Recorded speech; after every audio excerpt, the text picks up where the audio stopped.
नमस्कार विद्यार्थी मित्रों। तो हवे आपणे आजे उदाहरण नंबर 11 जोवानुं छे। सौथी आईएमपी उदाहरण छे उदाहरण नंबर 11। ध्यानथी जोजो, जे आपणे आगळना विडियो लेक्चरमां जे कॉन्सेप्ट भणी गया छीए ए कॉन्सेप्ट बेज उदाहरण छे, एटले ध्यानथी जोजो। ओके, चलो तमने उदाहरण नंबर 11 ना रकममां शुं कीधेलुं छे जुओ के 5 पासे वींटाळेला 100 आटा એટલે આટાઓની સંખ્યા તમને આપેલી છે। ખાસ ધ્યાનથી જોજો, અહીંયા આગળ લખી દઈએ આપણે આટાની સંખ્યા કે જેને આપણે કેપિટલ એન કહીએ। આટાની સંખ્યા કેટલી છે તો કે 100। ચાલો, અને 10 સેન્ટીમીટર ત્રિજ્યાનું વર્તુળ આકાર ગૂંછળું છે। કેટલા સેન્ટીમીટર ત્રિજ્યા? 10 સેન્ટીમીટર ત્રિજ્યા। એટલે આપણે કહી શકાય કે वर्तुळनी त्रिज्या कैपिटल आर बराबर केटला सेंटीमीटर? 10 सेंटीमीटर। 10 सेंटीमीटर नु आपणे मीटर में कन्वर्ट करवू होय तो आपणे कही शकाय के 10 गुणिया 10⁻²मीटर। ख्याल आव्यो आ वस्तुमां? ओके, चलो हवे आपणे कीधेलुं छे के आ वर्तुळाकार 100 आटावाळुं वर्तुळाकार जे गूंछळुं छे एमांथी पसार थतो प्रवाह 3.2 एम्पियरनो छे। એટલા માટે આપણે કહી શકાય કે પસાર થતો વિદ્યુત પ્રવાહ I બરાબર કેટલા એમ્પિયર છે તો કે 3.2 એમ્પિયરનો પ્રવાહ આની અંદરથી પસાર થાય છે। ओके, चलो हवे आपने पहलो प्रश्न पूछेलो छे के गूंछळाना केंद्रमां चुंबकीय क्षेत्र केटलुं थाय ते। गूंछळुं वर्तुळाकार 100 आटावाळुं गूंछळुं छे अने ए गूंछळाना केंद्रमां उद्भवतुं चुंबकीय क्षेत्र केटलुं छे। आपने खबर है कि एक वर्तुळाकार लूप होय तो एक वर्तुळाकार लूपना केंद्रमां उद्भवतुं चुंबकीय क्षेत्रनुं सूत्र आपणी पासे हतुं μ0I/2r। परंतु अहींया आगळ एन आटा छे एटले 100 आटावाळा लूपने कारणे एटले वर्तुळाकार गूंछळाने कारणे केंद्र उपर उद्भवतुं चुंबकीय क्षेत्र एन गणुं थशे। एटला माटे आपणे कही शकाय के ए पेटा प्रश्ननुं सोल्यूशन के गूंछळाना केंद्रमां पण आपणे लखी दઈએ के एन आटावाळा गूंछळाना केंद्रमां उद्भवतुं चुंबकीय क्षेत्र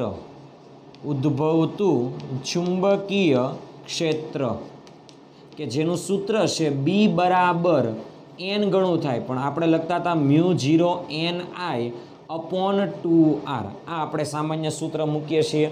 ओके, खाली आपणे आमां किंमत मूकवानी छे એટલે આપણને જવાબ મળી જશે। B बराबर μ0 ની વેલ્યુ આપણી પાસે છે 4π × 10⁻⁻7।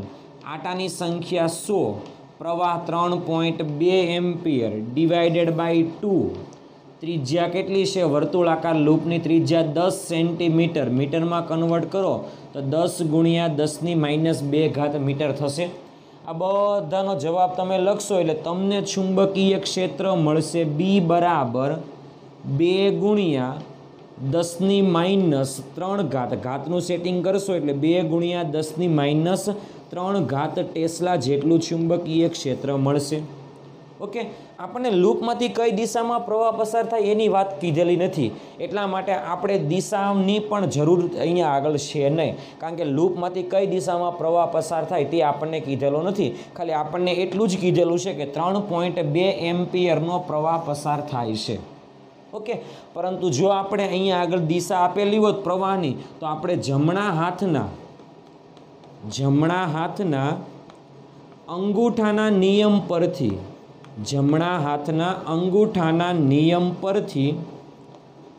आपणे चुंबकीय क्षेत्रनी दिशा मेळवी शकात। ख्याल आव्यो आ वस्तुमां?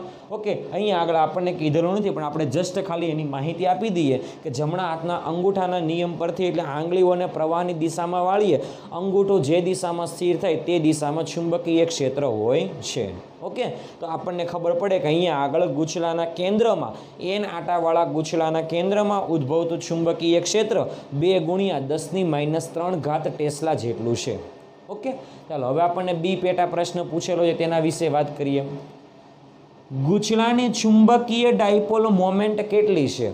ગૂંચળું છે અને એ ગૂંચળાની ચુંબકીય ડાયપોલ મોમેન્ટ, આપણી પાસે ચુંબકીય ડાયપોલ મોમેન્ટનું સૂત્ર છે કે પ્રવાહ અને ક્ષેત્રફળના ગુણાકારને કહેવામાં આવે ડાયપોલ મોમેન્ટ. ઓકે, પણ અહીંયા આગળ એન આટાવાળું ગૂંચળું છે એટલા માટે કહી શકાય કે ગૂંચળાની ડાયપોલ મોમેન્ટ જે છે એ ડાયપોલ મોમેન્ટનું આપણે સૂત્ર લખી દઈએ. ધ્યાનથી જોજો. ગૂંચળાની ડાયપોલ મોમેન્ટ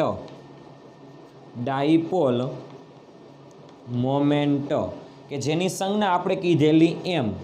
ગૂંચળાની ડાયપોલ મોમેન્ટ એમ બરાબર સૂત્ર છે NIA. એન એટલે શું છે તો કે આટાઓની સંખ્યા, આઈ એટલે શું છે તો કે પસાર થતો પ્રવાહ, અને એ એટલે શું છે તો કે આડછેદનું ક્ષેત્ર, સોરી એ એટલે શું છે તો કે ગૂંચળું છે ને એ ગૂંચળાનું ક્ષેત્રફળ, આડછેદ નહીં, ગૂંચળાનું વર્તુળાકાર ગૂંચળાનું ક્ષેત્રફળ. તો આપણી પાસે બધી વેલ્યુ છે એટલા માટે આપણે લખી શકાય એમ બરાબર એન. આટાની સંખ્યા કેટલી છે તો કે 100, પ્રવાહ કેટલો 3.2, ક્ષેત્રફળ કેટલું તો કે પાઈ આર, ત્રિજ્યા કેટલી છે 10 ગુણ્યા 10⁻², એનો સ્ક્વેર કરીએ તો 10નો વર્ગ 100, 10⁻2 ઘાતનો વર્ગ 10⁻4 ઘાત. આ બધાની ગણતરી કરીએ, ઘાતને ફેરવીએ એટલે આપણને ફાઇનલ જવાબ મળશે. ખાસ ધ્યાનથી જોજો. ઓકે, એમ બરાબર મળશે નિયરલી ઇક્વલ ટુ 10. એકમ આવશે ડાયપોલ મોમેન્ટનો એકમ, પ્રવાહનો એકમ એમ્પિયર, ક્ષેત્રફળનો એકમ મીટર સ્ક્વેર. એટલા માટે કહી શકાય ડાયપોલ મોમેન્ટ જે છે એ આપણને કેટલી મળશે તો કે 10 એમ્પિયર મીટર સ્ક્વેર જેટલી મળશે. એટલા માટે ખાસ યાદ રાખવાનું છે કે જ્યારે વિદ્યુત પ્રવાહ ધારિત ગૂંચળામાંથી પ્રવાહ પસાર થાય ત્યારે એ વિદ્યુત પ્રવાહ ધારિત ગૂંચળાની ચુંબકીય ડાયપોલ મોમેન્ટ એમ બરાબર આપણને કેટલી મળશે તો કે NIA જેટલી મળશે.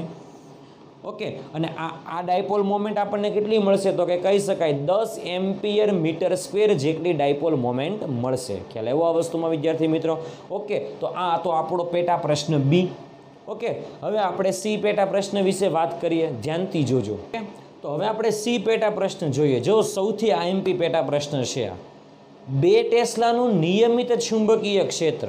ઓકે, એટલે બહારથી હવે દાખલો બદલાઈ ગયો એવું માની લો, એટલે બાહ્ય ચુંબકીય ક્ષેત્ર જે છે તે. ઓકે, બરાબર ધ્યાનથી જોજો.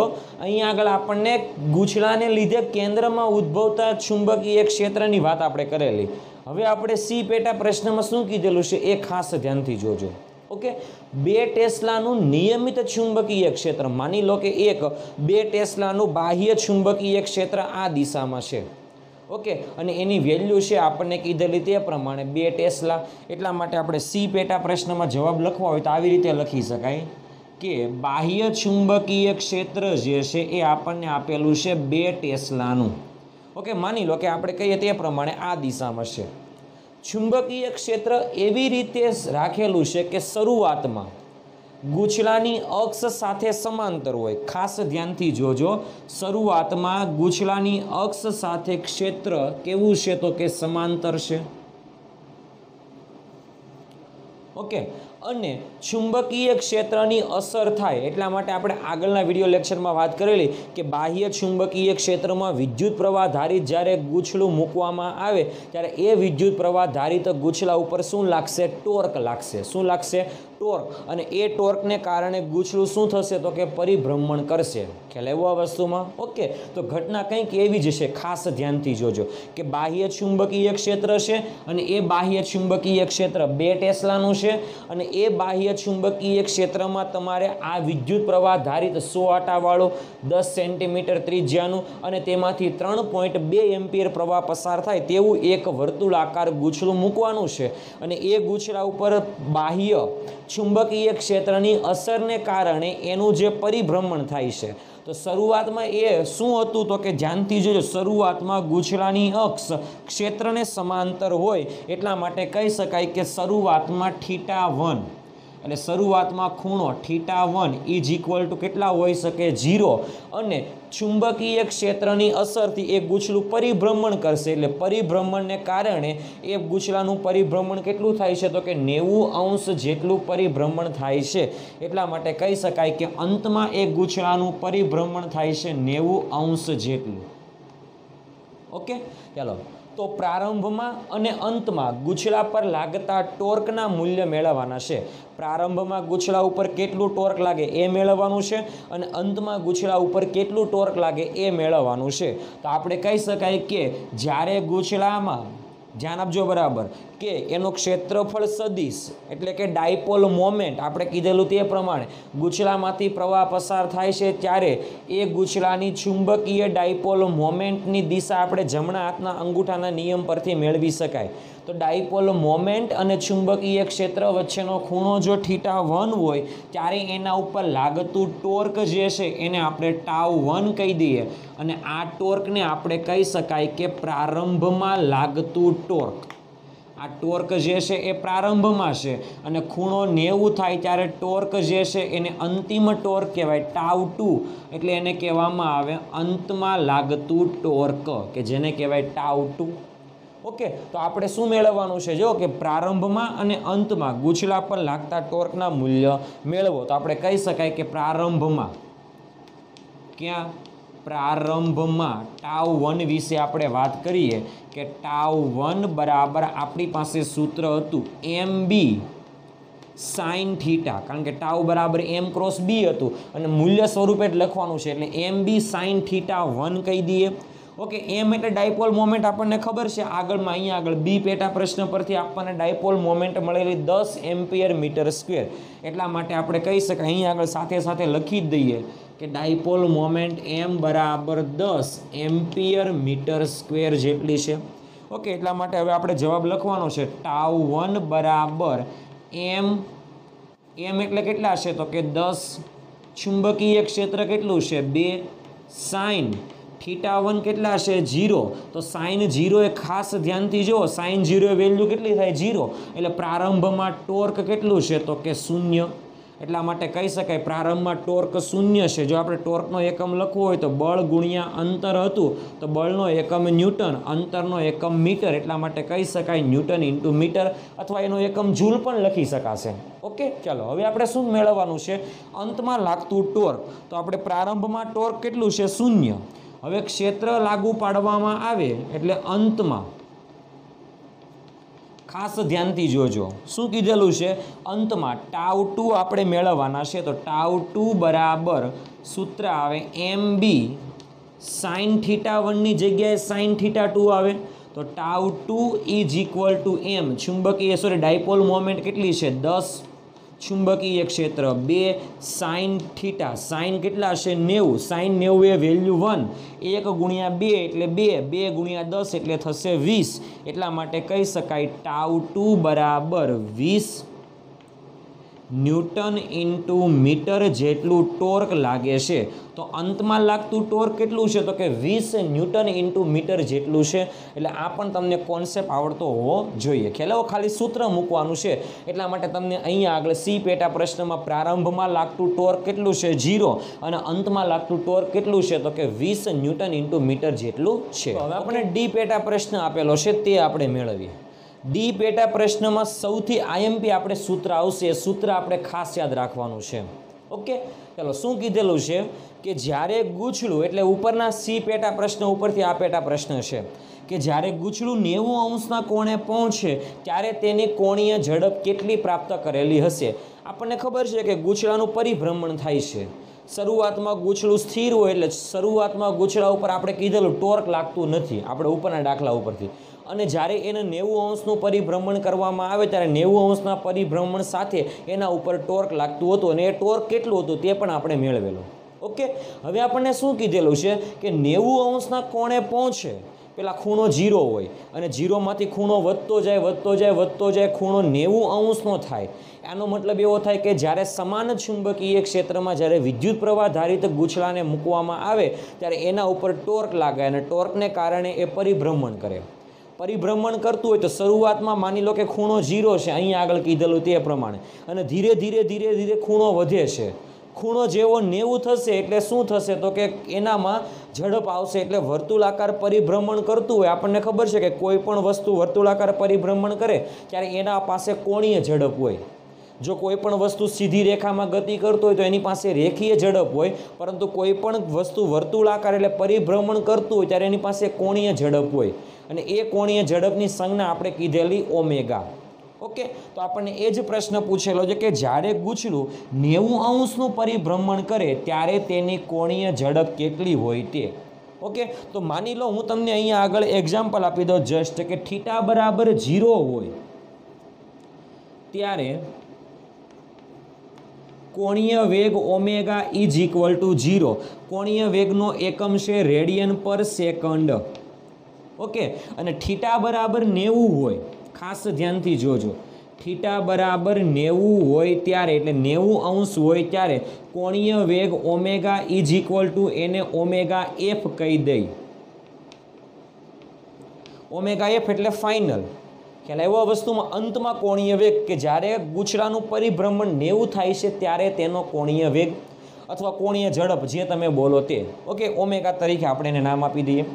ઓકે, ચાલો આપણે કીધેલું તે પ્રમાણે ગુછલાનું પરિભ્રમણ થાય છે એટલે ગુછલા ઉપર લાગતું ટોર્કનું સમીકરણ આપણને ખબર હતી, ટાઉ બરાબર mb સાઇન થીટા. સૂત્ર શું હતું? ટાઉ બરાબર mb સાઇન થીટા. આને આપણે સમીકરણ નંબર અત્યારે 1 નંબર આપી દઈએ છીએ, ખાસ ધ્યાનથી જોજો. ઓકે, ચાલો હવે આપણી પાસે 11મા ધોરણમાં કોઈ પણ વસ્તુ પરિભ્રમણ કરે ત્યારે એના ઉપર લાગતા ટોર્કનું સૂત્ર પણ આપણી પાસે હતું, ટાઉ બરાબર I આલ્ફા. I એટલે શું? તો કે જડત્વની ચાક માત્રા, અને આલ્ફા એટલે શું? તો આપણે કીધેલું કોણીય પ્રવેગ. ખ્યાલ આવ્યો? કોણીય પ્રવેગ એટલે શું? તો આપણે કીધેલું તે પ્રમાણે I.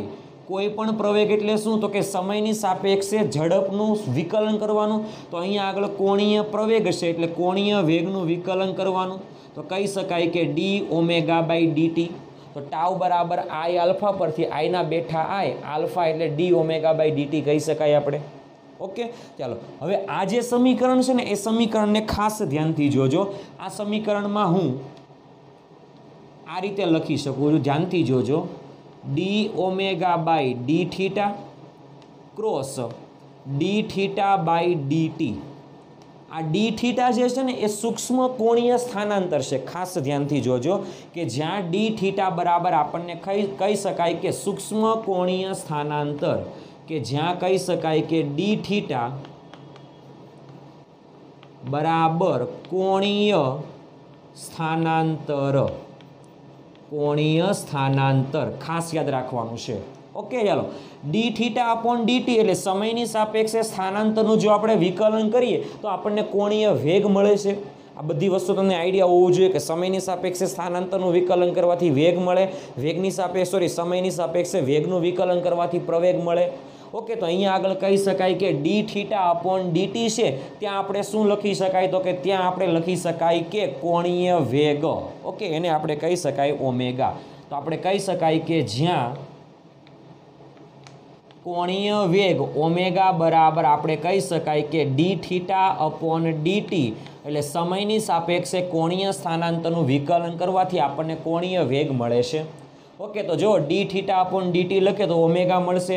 એટલા માટે હવે આપણે આખું સમીકરણ આ રીતે લખી શકાય, ખાસ ધ્યાનથી જોજો, ટાઉ બરાબર I d omega upon d થીટાને આપણે પાછળ લખીએ એની પહેલાં d થીટા અપોન dt છે ત્યાં આપણે ઓમેગા લખીએ. તો I omega d omega upon d theta.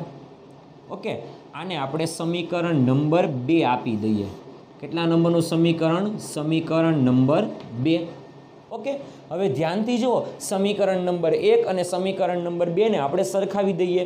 તો અહીંયા આગળ આપણે કહી શકાય કે સમીકરણ 1 અને 2 ને સરખાવતા, સમીકરણ 1 અને 2 ને સરખાવતા. ઓકે, ચાલો સમીકરણ 2 ની ડાબી બાજુ અને સમીકરણ 1 ની ડાબી બાજુ સરખી છે એટલે જમણી બાજુ સરખાવી શકાય. I omega d omega upon d theta is equal two mb sine theta. Okay, હવે આ d થીટાને સામે જવા દો તો અહીંયા આગળ આપણું સ્ટેપ આવું બનશે, ખાસ ધ્યાનથી જોજો, I omega d omega is equal two આપણે કહી શકાય mb sine theta into D theta, mb sine theta into D theta. Okay, ચાલો આને આપણે સમીકરણ નંબર 3 આપી દઈએ. ખાસ ધ્યાનથી જોજો। હવે શું કરવાનું છે એ સમીકરણ નંબર 3 નું બંને બાજુ સંકલન કરતા, એટલે આપણે કહી શકાય કે સમીકરણ નંબર 3 માં બંને બાજુ સંકલન કરી દઈએ। બંને બાજુ સંકલન કરતા, તો સંકલન કરીએ તો અહીંયા આગળ બનશે સંકલન I omega D omega. Okay, આ એટલે શું છે તો કે જડત્વની ચાક માત્રા, એ તો બદલાશે નહીં, એટલે એ સંકલનની બહાર નીકળી જશે, એટલા માટે હવે આપણે આવું લખી શકાય। ઓકે, ચાલો, ઓમેગાનું સંકલન ડી ઓમેગાની સાપેક્ષે કરવાનું છે, એટલે આપણે આમાં લિમિટ મૂકવાની છે ઓમેગાની। ઓકે, એ ખાસ ધ્યાનથી જોજો। Is equal two dipole moment પણ કોન્સ્ટન્ટ, એ પણ નહીં બદલાય। એમ એટલે બી એટલે ચુંબકીય ક્ષેત્ર પણ નહીં બદલાય, એટલે એ પણ કોન્સ્ટન્ટ, એટલે કહી શકાય એમ બી સંકલન sine theta into D theta. Okay, ચાલો, થીટા 0 હોય ત્યારે કોણીય વેગ 0 કીધેલો, અથવા કોણીય ઝડપ 0। થીટા જ્યારે 90 થાય એટલે અપર લિમિટ 90 હોય ત્યારે આપણે કહી શકાય કે કોણીય વેગ કેટલો છે તો કે ઓમેગા એફ જેટલો છે। ધ્યાનથી જોજો, ઓમેગાનું સંકલન આપણે કરવાનું છે ડી ઓમેગાની સાપેક્ષે, એટલા માટે આપણો સંકલનમાં નિયમ હતો ઘાતમાં 1નો વધારો, વધેલી ઘાત ક્યાં મૂકવાની? છેદમાં, એટલા માટે આપણે આનું સંકલન કરાવી દઈએ I। ઓમેગાની 1 ઘાત હશે એટલે 1 ઘાત વધે એટલે ઓમેગા સ્ક્વેર થાય, અને ટોટલ કેટલી ઘાત થઈ? 2 ઘાત, એટલે 2 ક્યાં આવશે તો કે છેદમાં। ઓકે, અપર લિમિટ કેટલી? ઓમેગા એફ, લોઅર લિમિટ કેટલી છે? 0। Is equal to M B, ખાસ ધ્યાનથી જોજો, sine theta into D theta, તો ડી થીટાની સાપેક્ષે સાઇન થીટાનું સંકલન કરવાનું છે। સાઇન થીટાનું સંકલન તમને ખબર છે માઇનસ કોસ થીટા આવે, ખાસ ધ્યાનથી જોજો, એટલા માટે આપણે કહી શકાય કે minus cos theta. Okay, upper limit કેટલી છે? 90°, લોઅર લિમિટ કેટલી છે? 0°। ઓકે, ચાલો, upper limit minus lower limit મૂકવાની, તો આપણે કહી શકાય તે પ્રમાણે I omega F square by 2 minus 0 એટલે બધું 0 થઈ ગયું, is equal to M B, ખાસ ધ્યાનથી જોજો, માઇનસ કોસ થીટાની જગ્યાએ અપર લિમિટ મૂકવાની 90°, નિયમમાં upper limit minus lower limit છે, નિયમનો માઇનસ, સૂત્રનો માઇનસ, માઇનસ માઇનસ થશે પ્લસ, એટલે કહી શકાય કોસ 0°। ઓકે, તો હવેનો સ્ટેપ ખાસ ધ્યાનથી જોજો। ઓકે, ચાલો, I omega F square divided by 2, એ તો આપણે એમને રહેવા દઈએ। I omega F square divided by 2 આપણે એમને રહેવા દઈએ। ઓકે, અહીંયા આગળ કહીએ એમ બી। ઓકે, કોસ 90 એ વેલ્યુ આપણને ખબર છે 0 છે, કોસ 0 એ વેલ્યુ 1 છે, તો 0 + 1 એટલે થશે આખું 1। ઓકે, ચાલો, 2 ને સામે જવા દઈએ, I ને છેદમાં આવવા દઈએ, એટલે ઓમેગા એફ સ્ક્વેરને સૂત્રનો કરતા બનાવી દઈએ, એટલે સૂત્ર બનશે આપણું એમ બી અથવા 2mb અપોન I બનશે। ઓમેગાને સૂત્રનો કરતા બનાવીએ એટલે વર્ગમૂળ કરીએ એટલે ઓમેગા એફ એટલે સૂત્ર થશે √2mb અપોન I। ઓકે, આ આપણી ડાયપોલ મોમેન્ટ થશે, આ આપણો કોણીય વેગ થશે। એટલે ડાયપોલ મોમેન્ટ એટલે કે જે ગૂંચલું હતું એ ગૂંચલાનું 90° જેટલું પરિભ્રમણ થાય ત્યારે કોણીય ઝડપ હતી ઓમેગા એફ, અને કેટલી છે તો કે √2mb અપોન I જેટલી છે, એટલે ખાસ યાદ રાખવાનું છે। ઓકે, એટલે જ્યારે સમાન ચુંબકીય ક્ષેત્ર હોય અને એ સમાન ચુંબકીય ક્ષેત્રમાં જો તમે ડાયપોલ મૂકો એટલે વિદ્યુત પ્રવાહ ધારિત લૂપને મૂકવામાં આવે તો એ લૂપમાં ટોર્ક અનુભવાય, અને ટોર્કને કારણે એ પરિભ્રમણ થાય, અને પરિભ્રમણને લીધે જ્યારે 90° જેટલું એ ગૂંચળાનું પરિભ્રમણ થાય ત્યારે આપણે કહી શકાય કે એમાં કોણીય વેગ અથવા કોણીય ઝડપ કેટલી છે તો કે ઓમેગા એફ જેટલી છે। કેટલી છે? √2mb અપોન I જેટલી છે। ઓકે, ચલો, હવે આમાંથી તમને ઘણા બધા પ્રશ્ન પૂછી શકે। કોણીય વેગ મળી ગયો એટલે આપણી પાસે સૂત્ર હતું ઓમેગા = 2πf, તો આમાંથી 2πf મૂકીને આપણે આવૃત્તિ પણ મેળવી શકાય, ખ્યાલ આવ્યો? અને આવર્તકાળ 2π/t ઓમેગાનું સૂત્ર હતું આપણી પાસે 2π/t, એ સૂત્ર આધારિત પણ મેળવી શકાય. એના વિશે આપણે હમણાં વાત કરીશું, પણ પહેલાં આપણે જે રકમમાં માગેલું છે ને એ આપણે મેળવી લઈએ. આપણી પાસે રકમમાં શું માગેલું છે કે 90° પરિભ્રમણ થાય ત્યારે તેનામાં કોણીય ઝડપ કેટલી પ્રાપ્ત થાય. હવે આપણે ખાલી કિંમત મૂકવાની છે એટલે આપણે જવાબ મેળવવાનો છે. તો omega F is equal two √2m. Dipole moment કેટલી છે? આપણે શરૂઆતમાં બી પેટા પ્રશ્નમાં ડાયપોલ મોમેન્ટ મેળવેલી 10 આવેલી, એટલે 10. બાહ્ય ચુંબકીય ક્ષેત્ર કેટલાનું છે? તો કે 2નું. છેદમાં જડત્વની ચાક માત્રા કેટલી છે? તો કે 0.1ની છે. આ બધાની તમે ગણતરી કરશો એટલે ગણતરી આધારિત તમને જવાબ મળશે.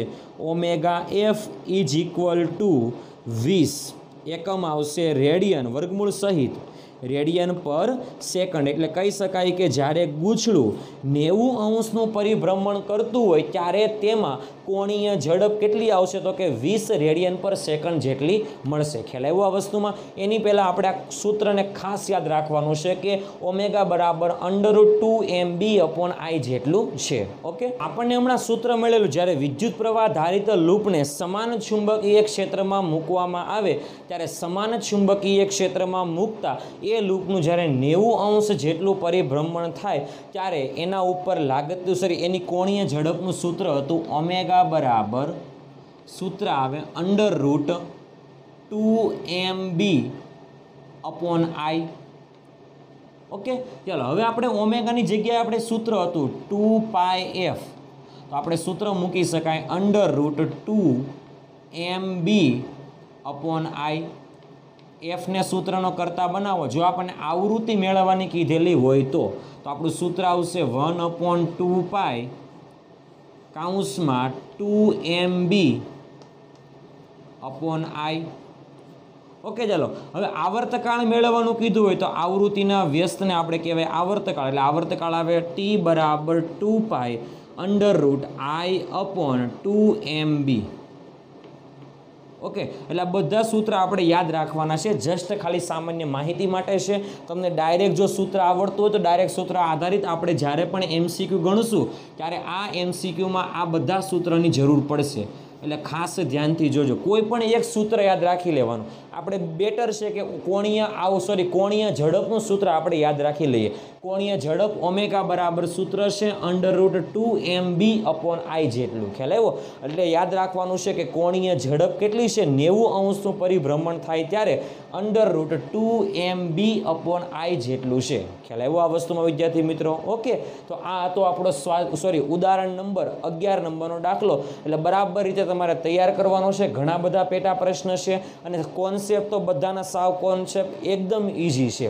ઓકે, એટલે જો તમારા કોન્સેપ્ટ ક્લિયર હશે તો આ દાખલો તમને 11 નંબરનો એટલે ઉદાહરણ નંબર 11 સાવ એકદમ ઇઝી લાગશે. ખ્યાલ આવ્યો આ વસ્તુમાં વિદ્યાર્થી મિત્રો?